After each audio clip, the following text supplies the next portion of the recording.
भाई और उनकी प्यारी प्यारी बहनों, जैसे कि तुम सब जिन लोगों ने मुझे इंस्टाग्राम पे फॉलो किया हुआ है उन लोगों को पता होगा, तो मैंने अपने इंस्टाग्राम की स्टोरी में एक पोस्ट डाला था कि नेक्स्ट स्टोरी टाइम वीडियो पे कौन सा टॉपिक लूं, एग्जाम का बदला या फिर सिस्टर फोन स्नैच्ड। देखा तो उसको तकरीबन 270 से 280 लोगों ने वो स्टोरी देख ली थी, लेकिन वोट्स देने में पता नहीं क्यों तब चढ़ता है सबको। यही कोई 130 से 135 वोट्स आए थे, जो कि मेरे लिए काफी अच्छी और काफी बड़ी बात है, क्योंकि सब लोग मुझे फॉलो नहीं करते इंस्टाग्राम पे। तो जिन्होंने फॉलो नहीं किया, लिंक दे रहा हूं नीचे डिस्क्रिप्शन में, जाके फॉलो कर देना। तो यार नीचे मैं इंस्टाग्राम का लिंक डिस्क्रिप्शन में दे दूंगा अपना, जाके मुझे फॉलो कर दो ताकि तुम लोगों को पता चल सके कि क्या हो रहा है क्या नहीं हो रहा है। तो जाके फॉलो कर दो, कर दी ना सस्ती प्रमोशन। तो खैर सीधा टॉपिक पे आते। तो भाई स्टार्टिंग ऐसे हुई थी कि सेकंड टर्म के एग्जाम्स होने वाले थे। ये तकरीबन 1 साल पहले की बात है जो मैं अब कर रहा हूँ। तो एग्जाम्स होने वाले हैं और एग्जाम्स में 2 दिन बाकी है। अब मैं अपने घर पे नहीं हूँ, मैं अपने कजन के घर पे एंजॉय कर रहा हूँ, और मेरा कजन का घर मेरे घर से यहीं कोई 3 से 4 किलोमीटर दूरी पर है, जो कि काफी बड़ा डिस्टेंस है, कोई छोटा डिस्टेंस नहीं है। और मुझे बिल्कुल भी पता नहीं कि 2 दिन बाद एग्जाम है। कल मेरे पेपर्स होने वाले हैं और आज मैं अपने घर पे आ रहा हूँ, क्योंकि मैं 2 रात वहीं पे रुका हुआ था अपने कजन वगैरह इन सबके पास। तो वहाँ पे फुल मस्ती मस्ती मस्ती। कल एग्जाम होने वाले थे, आज सारे बच्चों को डेट शीट मिली हुई है। जैसे ही मैं घर पे पहुंचा संडे वाले दिन, मेरे दोस्त का फोन आया। इतना बता दूं कि भाई वो दोस्त मेरा बेस्ट फ्रेंड है, ठीक है, अभी तक मेरा बेस्ट फ्रेंड है। उसका रियल नेम मैं नहीं ले सकता, उसका हम लोग नाम रख लेते विनोद। तो मेरे दोस्त विनोद का फोन आया कि यार एग्जाम्स हो रहे हैं यार कल, मैंने तैयारी व्यारी नहीं की है, पिछले 2 महीनों से क्या तैयारी कराई है इन्होंने, पेपर फाड़ के इनकी टुई में डाल देंगे भाई। मैं अभी विनोद की बातों में आ गया। मैंने कहा भाई पक्का है, दोनों भाई याद शाद नहीं करेंगे, कल अपना मुंह काला करके आएंगे। अब हम दोनों को ये इल्म नहीं था, सॉरी उसको भी नहीं, मुझे। स्टोरी आगे सुनते जाओ क्या क्या ट्विस्ट आते हैं स्टोरी में। मुझे ये इल्म नहीं था कि भाई बाकी पूरी क्लास तैयारियों में लगी है इतने महीने से। सुबह मैं उठा, अपने पेट का बोझ हल्का किया, अपनी टुई धोई, नहाया धोया, कपड़े प्रेस किए, कपड़े पहने, नाश्ता किया और गया स्कूल। अब कॉपी मेरे हाथ में थी, मैं फुल कॉन्फिडेंस हो गया, दबंग बन के स्कूल में गया। अब मुझे पता है मेरा मुंह काला होने वाला है इस मरतबा, लेकिन ट्विस्ट कैसा हुआ। तो भाई मुझे सच कहूं एमसीक्यूज के अलावा कुछ भी याद नहीं था, लिटरली मुझे कुछ भी याद नहीं था। मुझे सिर्फ एमसीक्यूज याद थे और मैं एमसीक्यूज ही याद करके गया स्कूल। पेपर आया मेरे सामने। अब पेपर कुछ 60 नंबर का पेपर था और 22 मार्क्स चाहिए पासिंग मार्क्स के लिए। 22 मार्क्स चाहिए पासिंग मार्क्स के लिए, मतलब 22 नंबर चाहिए पासिंग मार्क्स के लिए, ठीक है। और यहाँ पे सीन ऐसा होता है कि वो जो दोस्त था विनोद, वो दूसरी क्लास में बैठ गया। अब मैं हैरान हूँ यार, मैं इस क्लास में बैठा हूँ, वो किसी और क्लास में, मतलब चीटिंग ना हो पाए। लेकिन एक ऐसा बच्चा जो फर्स्ट आता है मेरी क्लास में, फर्स्ट, वो मेरे आगे वाले सीट में बैठा है। देखो यार, जो लोग मुझे पर्सनली जानते हैं उनको पता है कि भाई मैथ्स से मेरी बिल्कुल भी नहीं बनती, लेकिन बाकी सब्जेक्ट में आपका भाई प्रो है। लेकिन भाई जो पिछले कुछ टाइम से मेरा रिजल्ट आ रहा था फाइनल टर्म के एग्जाम में, फर्स्ट टर्म में, अब सेकंड टर्म होने वाला था, सब लोग मेरा रिजल्ट देख के एक ही बात बोलते थे, ये तो टट्टी है। एग्जाम्स हुए स्टार्ट। मैंने एमसीक्यूज सारे याद किए थे, एमसीक्यूज 18 नंबर के थे, और मुझे इतना कंफर्म था भाई, कॉन्फिडेंस था अपने ऊपर कि मैंने 18 नंबर ले लिए, क्योंकि मुझे पता था एमसीक्यूज सारे इजी थे और पेपर था इस्लामियात का पहला पेपर। अब मैं ऐसा हूँ, पिछले 2-2.5 महीने से मैंने सारे सब्जेक्ट्स की तैयारी की है, यहाँ तक कि मैथ्स तक की मैंने तैयारी की है, नॉर्मल तैयारी की है, लेकिन इस्लामियात का मुझे एक वर्ड भी याद नहीं है। ऐसा नहीं है मैं मुसलमान नहीं हूँ, अल्हम्दुलिल्लाह भाई मुसलमान हूँ मैं, लेकिन कुछ इतने टफ क्वेश्चंस थे जो मैंने पढ़े भी नहीं थे जिनके बारे में। और कुदरती पहला पेपर इस्लामियात का था, ना इंग्लिश ना मैथ ना कुछ, इस्लामियात का पेपर पहला था हमारा। मैंने सारे एमसीक्यूज लिख लिए। अब मुझे पास होने के लिए बस 4 नंबर चाहिए। मुझे कॉन्फिडेंस था कि ये 18 नंबर मैंने ले लिए, और कुदरती जब मेरा रिजल्ट सामने आया, मैंने पेपर चेक किया, 18 नंबर ही मुझे मिले थे उन एमसीक्यूज के सिर्फ। मैंने बोला भाई 4 नंबर मुझे किसी तरह मिल जाए भाई, मेरा तो पास होना पक्का है। मैंने अपने एक दूसरा दोस्त जो फर्स्ट आता है, मैंने कहा था ना मेरे आगे वाले सीट पे बैठा है, तो मैंने उसे कहा कि यार तू मुझे बस नोट बता दे और कुछ ना बताइयो भाई, तू फर्स्ट आ जा, तू बस मुझे नोट बता दे और कुछ नहीं चाहिए। जिंदगी भर मैं तुझे दुआएं देता रहूंगा यार, मुझे बस नोट बता दे, मैं पास हो जाऊंगा किसी तरह यार, प्लीज। लेकिन उस कमीने ने मुझे आगे से नवाजुद्दीन वाला आंसर दिया। उस दिन जो गुस्सा चढ़ा भाई को ना, वो बे तेरी विनोद पे। और सीन कैसा हुआ अभी आगे ट्विस्ट सुनते जाओ स्टोरी की। इस्लामियत का पेपर तो गुजर गया, मुझे पता था, मैंने इस्लामियत के पेपर में अपना मुंह काला कर दिया है। अब बाकी जितने भी पेपर्स थे आने वाले, उन सब की तैयारी मेरी थी, लेकिन अब कुछ फायदा भी नहीं अगर बाकी पेपर्स में सही दे भी दूं, कोई फायदा नहीं, फेल तो मैं हूं ही। लेकिन अल्लाह का शुक्र है भाई, ये सेकंड टर्म के एग्जाम्स थे, फाइनल्स नहीं थे, नहीं तो मेरा पूरा साल बर्बाद हो जाना था। अब देखो इसकी एक छोटी सी एग्जाम्पल मैं तुम लोगों को ऐसे दे देता हूं। अब बाबर आजम पाकिस्तान का नंबर 1 बैट्समैन है। अगर बाबर आजम किसी मेन मैच में 0 पे आउट हो जाए तो मेरे साथ कुछ ऐसा सीन था। मैं पोजीशन होल्डर बच्चा था और मैं डेली नीचे आता गया। ये क्या ऐसे टर्टल पॉन्ड जैसे आवाज निकाल रहा हूं मैं। और बाकी सारे सब्जेक्ट्स के पेपर मैंने फिर अच्छे दिए। जब कुछ दिनों बाद मेरा रिजल्ट सामने आया, टोटल मार्क्स थे 500 550 इतने कुछ मार्क्स थे और मेरे उसमें से आए थे यही कोई आई थिंक 420 या कुछ इतने मेरे मार्क्स आए थे और मैं ए ग्रेड के अंदर था। लेकिन इस्लामियात के पेपर में तो मैंने अपना मुंह काला कर दिया था। हालांकि मैंने सुना था कि भाई बहुत टाइम पहले ये रूल था कि अगर आपके मार्क्स इतने होंगे कि आप पास हो सकते हो तब आपको वो जरूर पास कर देंगे, भले ही चाहे आप 1-2 पेपर में फेल हो। लेकिन बाद में ये रूल चेंज कर दिया गया। बाद में ये रूल था कि अगर आप एक पेपर में भी फेल हो जाओगे सारे पेपर्स में आपको फेल कर देंगे। जो मेरा वो कमीना दोस्त था विनोद, वो साला आया था 8th रैंक पे।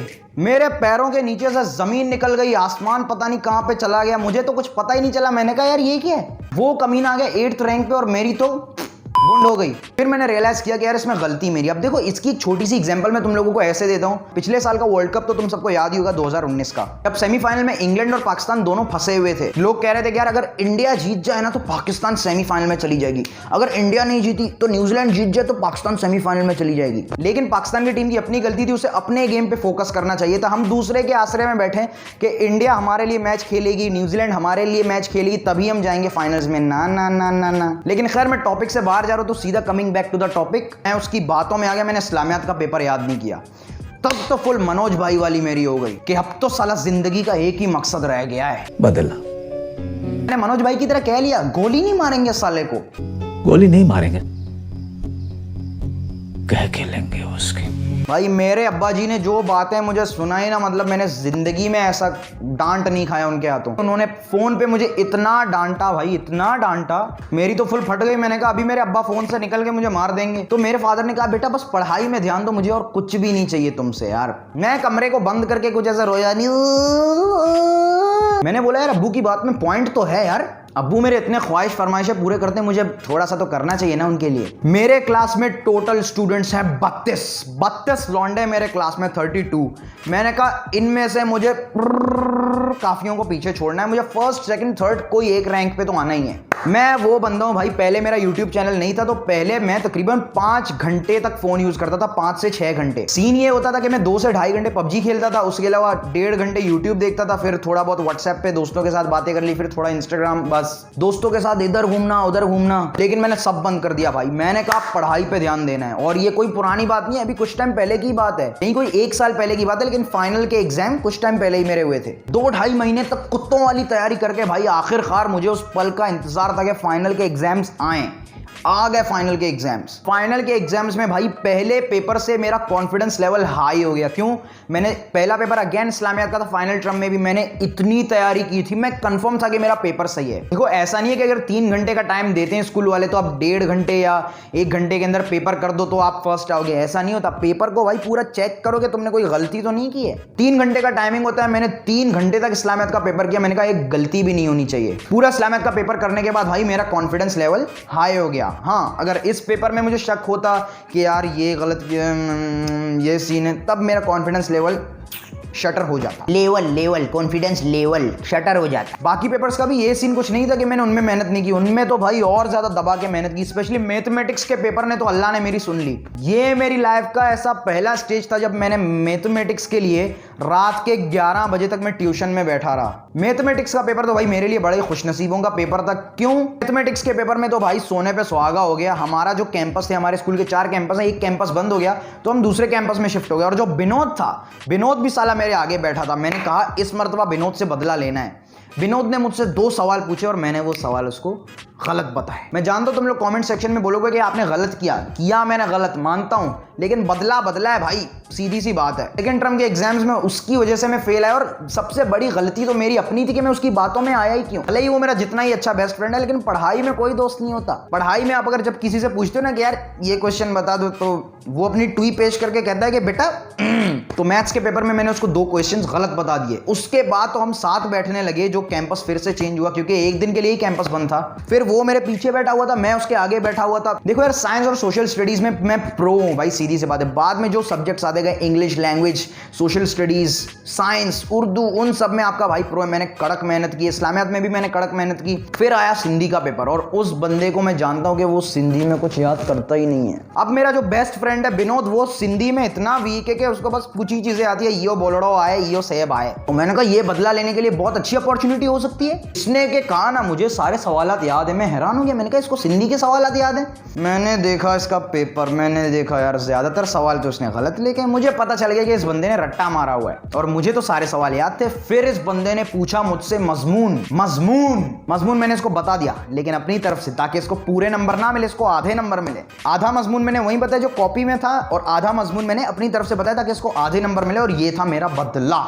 और भाई फिर सारे एग्जाम्स खत्म हुए, फिर बाहर निकल के इंक फेंको एक दूसरे के ऊपर, जो ज्यादातर बच्चे अपने फाइनल एग्जाम्स में करते हैं ये चीजें। तुम भी करते हो भाई, तुमने भी अपने स्कूल लाइफ में किया है। जो लोग मेरी तरह अभी भी स्कूल लाइफ में, वो तो करते ही हैं, और जिन्होंने गुजार दिया अपना स्कूल लाइफ, तुम लोग भी करते थे। फिर उसके बाद कुछ दिनों बाद भाई रिजल्ट आया, 2nd पोजीशन। सही सुन रहे हो तुम लोग। जो खुशी हुई ना मुझे,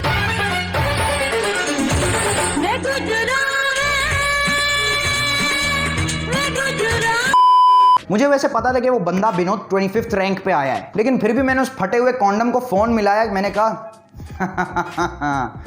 क्या है तेरे रिजल्ट का? आगे से उसने देवदास बन के जवाब दिया, 25th रैंक यार। मैंने कहा और फिर उसने कहा तू क्या आया है? मैंने कहा 2nd पोजीशन। जानता हूं ये कुछ ज्यादा ही हो गया ना ये। हंसना तो बनता है, और मैं लिटरली इसी तरह ही हंसा उसके सामने, क्योंकि भाई चौड़ा होना तो बनता है ना मेरा। तो इस वीडियो से तुम लोगों को एक चीज तो सीखने को मिलती है कि भाई कभी किसी और के आसरे में मत बैठना कि तुम्हारा काम वो करेगा। हमेशा खुद ही करो भाई। और एग्जाम्स में स्पेशली ये मत सोचो, भले जितना अच्छा दोस्त हो भाई, एग्जाम्स में दोस्त ही ना अपनी टुई पेश करके दिखा लेते हैं, ये बेटा मैं नहीं बताऊंगा। अगले महीने से स्टार्ट होने वाले हैं, फिर से स्कूल जाना पड़ेगा भाई, मजा आएगा आपके भाई को। फिर से कुछ ऐसी स्टोरीज एक्सप्लोर करने के मौके मिलेंगे तो फिर से मैं तुम लोगों को स्टोरी टाइम वीडियोस बना के दूंगा। और हाँ, इस तरह के आस्तीन के सांपों से बचे रहना। भले ही जितने भी अच्छे बेस्ट फ्रेंड है, लेकिन ऐसे आस्तीन के सांपों से बचे रहना हमेशा। तब तक के लिए बाय बाय। चलो भाई अभी डाल दूंगा अभी। ये YouTube ये और TikTok ये हमारी कम्युनिटी ये टिक ये टॉप ये मैं तुझे वार्न कर रहा हूँ, बास